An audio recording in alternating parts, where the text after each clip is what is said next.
Fala aí, torcedor palmeirense, bem-vindo, mais um vídeo do canal Porco Raiz. E aí, vamos falar sobre o jogo de ontem na Libertadores? Palmeiras 1, Cerro Porteño Racista 0. E a gente está na ponta da tabela da Libertadores. Palmeiras é copeiro, não é não, torcedor? Muito copeiro e parece, estamos dando sinais de melhora, hein? De entrosamento, de melhora. Isso pode ser uma boa para o Palmeiras? Pode ser não. Será uma boa? Vamos falar de tudo isso no vídeo de hoje, então já curte, comente, compartilhe e se inscreva no canal, que nós estamos precisando muito de ver o canal crescer. E assim que o canal crescer também vamos sortear a camisa para vocês. Então não perde tempo, torcedor. Acompanha aqui o velho Porco Raiz e se inscreve aí dando essa moral pra gente. Bora pro vídeo. Bom, a gente começa a partida de ontem, né, numa situação bastante triste, até uma situação que lembrou muito a situação do próprio Maurício, né? Logo no início, o Veiga tem um contato e já sofre um problema no ombro, cai e não volta mais, né? Então, lamentavelmente, o Veiga já sai. Mas eu vou dizer que esse lamentavelmente não foi nem tanto lamentável, né? E tem um motivo para isso. Mas falando do Veiga, o Veiga sai, não retorna, fez um gelo no local. E hoje fez exames, né, de imagem e se constatou apenas uma luxação na região do ombro. Obviamente que essa luxação não requer uma cirurgia, não requer um tratamento mais lento, né? Então, em breve, o Veiga vai estar apto a retornar aos gramados. É uma boa notícia para o time do Verdão, que tem tantas competições simultâneas aí, né? O Veiga, nesse momento de tantas competições, é um jogador muito importante para o Palmeiras. Porém, a saída dele ontem, naquele momento, trouxe uma grata surpresa. Vamos falar dela. Para mim, a grata surpresa é a entrada do Felipe Anderson na direita. Coisa que a gente cansou de pedir. Abel, bota o cara para jogar na direita. Lá na Lazio o cara jogava pela direita. Abel, testa o cara pela direita. E muitos falavam assim, até jornalistas. Não, ele disse que quer jogar pela esquerda. Ele quer jogar na esquerda. Será?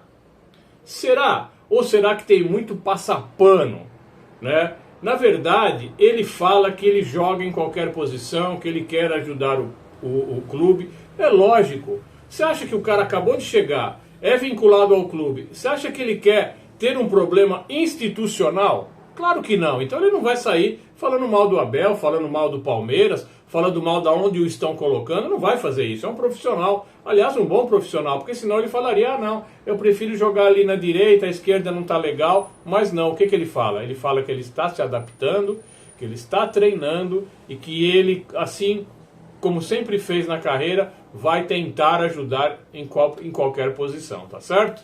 Dito isso, a gente repara que Felipe Anderson, pela direita, rendeu absurdamente mais. Estava livre, leve, solto, mais dinâmico, né? O próprio Abel falou que ele estava mais dinâmico, que ele estava mais participativo. E em vídeos anteriores, há uns 3, 4 vídeos atrás, eu falei que ele necessitava de um bate-papo com a psicóloga do Palmeiras, porque ele era bola. E ontem ele provou que ele realmente é bola. E é um cara muito colaborativo. Ele é aquele jogador que quer colaborar com os companheiros. Ele por vezes teve a oportunidade de bater para gol, ele preferiu tocar para um companheiro e servir, dar assistência. É um garçom. O cara é um garçom. Diferentemente do Estevão, que é aquele cara que tem a mania de driblar um, driblar dois, cortar para dentro e bater com o pé bom, que é a esquerda. Ele só faz isso. É um excelente jogador, é um moleque que evoluindo vai ser um baita de um craque de bola, mas hoje ele só sabe driblar um, né, dar aquela jogadinha de corpo, é levinho, né, dribla dois, cai para dentro e bate com o pé esquerdo, que é o pé bom. Tanto que quando ele entrou, né, quando Felipe Anderson entrou, ele foi jogar por dentro. E por dentro ele não rendeu. Eu li alguns comentários aí na internet dizendo assim, nossa, Estevão nasceu para jogar por dentro. Eu não vi. Eu vi ele, quando ele começou a jogar um pouquinho melhor, é quando ele começou a flutuar. Ele foi para a esquerda, flutuou para a direita, tentou o meio, mas por dentro não sabe jogar. A não ser pela aquela bolinha cavada que ele deu de passe para o Flaco Lopes, que foi top. Essa sim, mas só. né? A gente espera mais de um cara que foi vendido para o Chelsea, vai jogar lá em alto nível na Europa. Então eu espero mais desse menino. Eu acho que a responsabilidade do Palmeiras não pode hoje ser jogada nas costas dele, tá certo? Mas terminando de falar do Felipe Anderson. Felipe Anderson chegou. E agora, se ele não continuar jogando aonde ele jogou ontem, aí, Abel, pelo amor de Deus, hein? Bom, Richard Rios fez o seu gol, fez um gol que inclusive trouxe os 3 pontos para o Palmeiras depois do gol do Rios. Não conseguimos mais fazer nada, apesar de que o time articulou melhor. O time ontem estava mais articulado, mais soltinho, né? Vi algumas coisas interessantes, claro, poderia haver muito mais. O time ainda tem muito mais a entregar, porém, ontem eu senti um Palmeiras um pouco mais leve em determinados momentos do jogo. E isso me agradou bastante, tá? Claro, o Cerro Porteño é um time fraco, é um time que não dá para bater com a gente, né, pau a pau, mas não é um time besta. De besta não tem nada, tanto que vocês viram lá o Central Córdoba, né? Acho que é isso, Central Córdoba, que deu um sapeca iaiá no Flamengo, no Maraca, lotado de flamenguista, hein? Olha, Felipe Luiz, ó. Felipe Luiz, mal, hein? Então, gente, eu acho assim, foi um bom jogo do Palmeiras, mas voltando, vamos voltar, eu me perco, eu começo a ir pra lá, pra cá. Vamos falar um pouquinho do Richard Rios. O Richard Rios mandou a torcida calar a boca. Aí eu lembrei daquela ocasião, né, que outros jogadores fizeram a mesma coisa. Lembrei do Breno Lopes. Breno Lopes depois foi pedir desculpa, né? E lembrei de outros jogadores, né, que mandaram o Palmeiras calar a boca, né? O Luiz Adriano. Luiz Adriano ficou marcado com essa cena de mandar o torcedor calar a boca. E, gente, não pode desrespeitar esse brasão e nem essa camisa, né? A gente sabe disso. Não pode desrespeitar quem é o esteio do time de futebol, que é o seu torcedor, que é o seu patrimônio maior.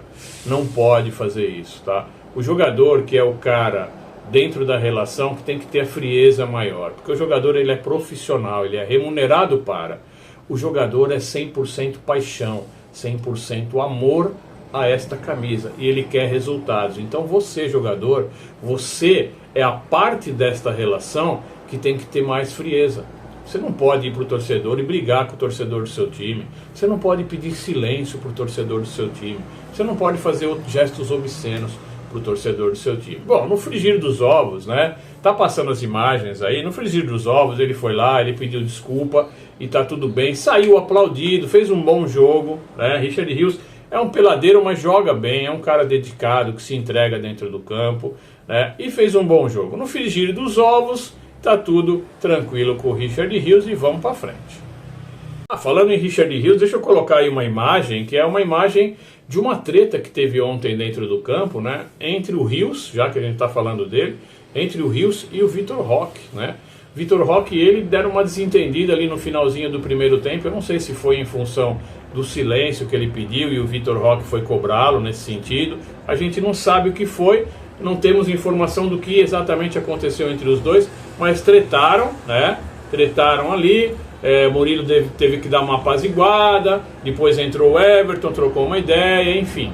Acabou, voltou para o segundo tempo numa boa, mas que tiveram essa tretinha, tiveram sim. Agora eu quero falar um pouquinho da caixa de ferramenta do Vitor Roque. Eu acho que, né, a gente fica adiando falar do Vitor Roque, que foi a nossa maior contratação do ano, né? 25 milhões de euros é muito dinheiro para um atacante. A gente sabe que o camisa 9, o atacante, sempre é mais valorizado no mercado de jogadores. Mas o Vitor Roque, ele ainda não mostrou a que veio, né? Ele ainda não abriu a caixinha de ferramenta dele. Está na hora de abrir, Vitor Roque. Você precisa abrir a sua caixa de ferramenta e tirar lá de dentro as ferramentas que você vai utilizar no decorrer do tempo em que estiver vestindo a camisa do Verdão. Porque, sinceramente, tirando aquele gol que você fez ontem, foi um bonito gol, né? Uma batida ali frente a frente, ainda poderia ter dado a bola de lado, mas óbvio, né? Eu estava aqui vendo o jogo, até meu filho me corrigiu. Eu falei, pô, ele podia tocar, né? Podia servir. Tinha um jogador ali, se não me engano, era o Estevam, que estava do lado ali, do lado esquerdo dele. Aí meu filho virou para mim e falou, porra, o cara é matador, o cara é goleador, o cara é fazedor de gols. Pra quê? Ele tem que matar, tá cara a cara com o goleiro. E meu filho está certo. Ele tem realmente que matar a jogada. Se ele está cara a cara e tá com firmeza, tem que bater. Fez um bonito gol, mas estava ali por milímetros impedido, né? Mas fora isso, para mim, ele já está devendo e tem que abrir a caixinha de ferramentas, tá? Ele tem que se mexer mais, ele tem que aparecer mais para o jogo, ele tem que se desenrolar mais, ele recebe bolas, ele não consegue dar continuidade, a bola bate nele, ele se enrosca, ele cai, ele tropeça no marcador, ele precisa se mexer mais, balançar mais, articular mais, está muito pesado, está muito preso no chão, né? Então, Vitor Roque, 25 milhões de euros, precisa balançar um pouquinho mais, tá? Por enquanto é só essa minha corneta com relação às suas atuações. Vamos para a última do dia. A gente sabe muito bem, né, da guerra contra o racismo que a gente está travando, estamos travando e vamos continuar travando com a galera, né, os outros times e os outros países da América do Sul que acham que nós somos todos macacos, né? Isso é normal. Desde a época da colonização, só porque nós não fomos colonizados por espanhóis e eles foram, eles acham que são melhores que nós. Balela, nada a ver, tá? Mas deixa eles para lá. Mas diante disso, a Leila nos defendeu, atacou a Conmebol, não esteve presente lá no sorteio da Libertadores, né? Deu os pitacos dela, a Leila é firme para isso, né? Só que agora a história deu uma invertida, porque os caras vieram jogar aqui na nossa casa e teve uns problemas aí, tá? O que teve, tá? Vou mostrando pra vocês enquanto eu vou falando. Tivemos lambi-lambi nos postes ali no entorno do Allianz Parque, falando que a Conmebol é racista. Eu particularmente também acho isso, né? Tivemos a declaração lá do presidente falando que da Chita, do Tarzan, essas coisas, né? Aí depois dentro do estádio tivemos um episódio que eu também vou estar mostrando aí para vocês, deste torcedor, né, fazendo gestos obscenos para a torcida do Cerro Porteño. Até aí tudo bem, futebol é assim, mas aí num determinado momento ele também imitou o macaco, né, coisa que eles fazem para nós e não nós fazemos para ele. E eu penso assim, diante disso daí, que a gente não pode, né, descer no mesmo nível do nosso antagonista, não podemos. A gente tem que ser superior ao nosso antagonista. Se os caras fazem isso aqui, a gente tem que estar aqui, não fazer igual. E o nosso torcedor, esse que está nas imagens, estava nas imagens, ele fez exatamente o que os caras fazem pra gente. E aí com isso, provavelmente, né, a Conmebol vai multar o Palmeiras e a Leila Pereira vai ter que pôr a mão no bolso e ela já começa a tremer, porque pôr a mão no bolso é uma coisa que não combina com a Leila Pereira, ela não gosta, ela começa a tremer. Mas, gente, eu acho que apesar do ano estar muito difícil, né, e a gente está vivendo um momento de racha de torcedor, nós temos hoje, infelizmente, uma grande maioria de torcedores que estão felizes com tudo, não sabe o que é o Palmeiras, não sabe o que é esse brasão, não sabe o que é o respeito a uma camisa, a uma tradição, sequer conhece a história da chegada do Palmeiras no Brasil, sequer conhece, né, a arrancada heróica que nós fizemos, a nossa necessidade de mudar de nome em função da guerra. Duvido muito que eles conheçam. Então, assim, a gente está num momento, né, onde há um racha de torcedores, né, uns pensam A, outros pensam B, uns pensam melancia, outros pensam laranja. Tá difícil. E aí tem também toda essa questão de afrontamento que a própria direção faz ao torcedor, deixando de prestigiar, deixando de dar a importância devida ao torcedor, e isso reflete nos jogadores, porque o gesto do Richard Rios mandando a torcida calar a boca tem reflexo nas falas da própria Leila Pereira, né, que diz que torcedor não tem que dar palpite, que ela é que manda, né, que futebol é só entretenimento. Não é só entretenimento, futebol é paixão, é amor, é respeito, é tradição, né? Então, essas idas e vindas da nossa direção acabam por alimentar essa torcida que eu falei que é diferente da torcida raiz, essa aqui, e também alimenta, né, atitudes nos próprios jogadores, no elenco e no técnico, que também vem nas entrevistas falar mal da torcida, né? Então, assim, as atitudes institucionais da Leila Pereira, mal pensadas e talvez até elaboradas pelo Gambá, que a assessora, refletem no clube todo, no elenco, no técnico e na torcida. E esse é o Palmeiras de 2025, meio, sabe, rachado, meio tentando colar as trincas. É assim que eu enxergo o Palmeiras. Mas graças a San Gennaro e graças a Deus, o Palmeiras é muito, mas muito maior do que isso. E a gente vai se recuperar, tenho fé em Deus, tá bom? Vou ficando por aqui. Uma excelente tarde para vocês. Avante palestra.